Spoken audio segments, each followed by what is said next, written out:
ឆាប់ឡើងមកចាគេហៅចូល នេះនេះនេះមិនគុំចូល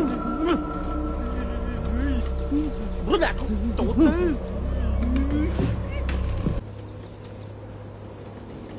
ខ្ញុំជាពលឹងម្ដាយនៀតមកចរចាការស្ដីទៅដឹងកូនស្រីខ្ញុំណាលោកអាចារ្យ ចរចាអត់ណា ចូលចា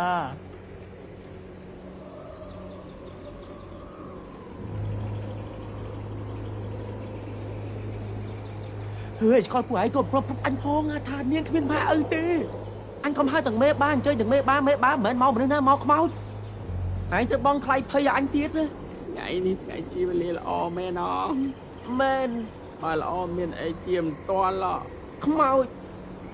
មេបាខាងស្រីចេញមកដល់ហើយមេបាខាងប្រុសមានអីថ្លែងចរចាឥឡូវខ្ញុំមកខ្ញុំនិយាយខ្ញុំជាមហាឥឡូវណាមហាតំណាងឲ្យលោកមហាសេនាក្រៅកត់នៅឯស្រុកថ្មបាំងឪរបស់អាស្អីគេឲ្យចិត្តអីកត់ដៅកត់ដៅហ្នឹងហើយវាស្រឡាញ់ណែកូនលោកបាខាងស្រីហ្នឹងឥឡូវតាំងស្រីយល់យ៉ាងណាសូមវាចាជាមួយវាចោះខ្ញុំសូមអត់ពាក់ព័ន្ធទេ អាមួយណាដាវកត់ នេះអាមួយណាដាវកត់ នេះមកចិត្តតិចមើលដាវកត់ កត់ដៅទេអ្នកម៉ែ អាណាម៉ែឯងពីម្សិលមិញជួបគ្នាថ្ងៃនេះចូលស្ដី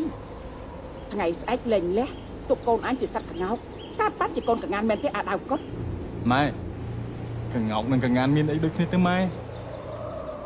ឪឯងឈ្មោះអី អូឪរបស់ខ្ញុំគាត់គឺជាមេតបរៅខុត ឪជាមេតបហើយចុះកូន កូនណាមេកងក្បែរមេតប ម៉ែអាប៉ោងទេដឹង មេអាប៉ោងក៏ធ្វើមេកងក៏ចេះ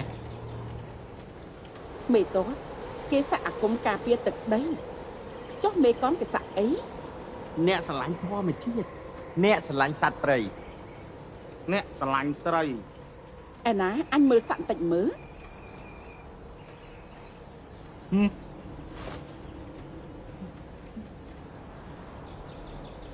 ស្រីសុត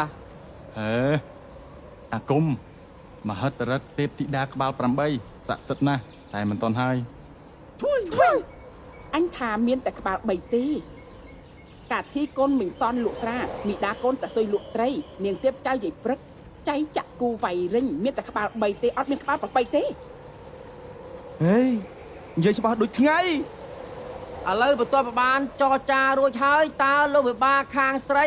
គិតយ៉ាងណាសូមមានប្រសាសន៍ យល់មុខលោកមេស្រុកត្រាកត់បើចង់បានកូនស្រីខ្ញុំធ្វើជាប្រពន្ធតលតែដាវកត់នេះមានលក្ខខណ្ឌ3ចំណុចទី1ជាអ្នកប្រយុទ្ធក្លាហានដូចនឹងឪពុកណាហើយទី2បើអ្នកប្រយុទ្ធត្រូវតែល្បីឈ្មោះបើមិនបានប្រចាំប្រទេសត្រឹមភូមិត្រឹមស្រុកខ្ញុំអាចពិចារណា 3ត្រូវស្រឡាញ់ប្រពន្ធស្មោះត្រង់ប្រពន្ធខ្លាចប្រពន្ធមាន3លក្ខខណ្ឌនេះចាំមកម្ដងទៀតរឿងឈ្មោះស្រីជាប់ស្បែកត្រូវកាត់ដៃឬជាស្បែកចាំចរចាគ្នាតាមក្រោយ បន្ទាប់ពីបានស្ដាប់លោកវិបាខាងស្រីលោកមានប្រសាសន៍រាយរាប់មកថាតើសួរទៅខាងកូនកំឡោះវិញថាតើលោកវិបាខាងប្រុសហ្នឹងធ្វើតាមសំណើបានឬមិនបានđể choខ្វះពេលខ្យល់មែនសូមឆ្លើយមិនដែរ មិនបាន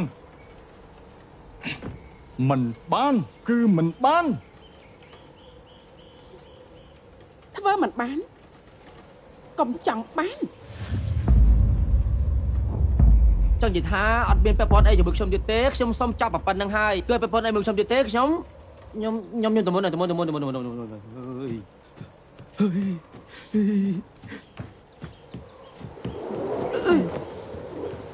ងស៊ីខ្មោចទៅតែឯង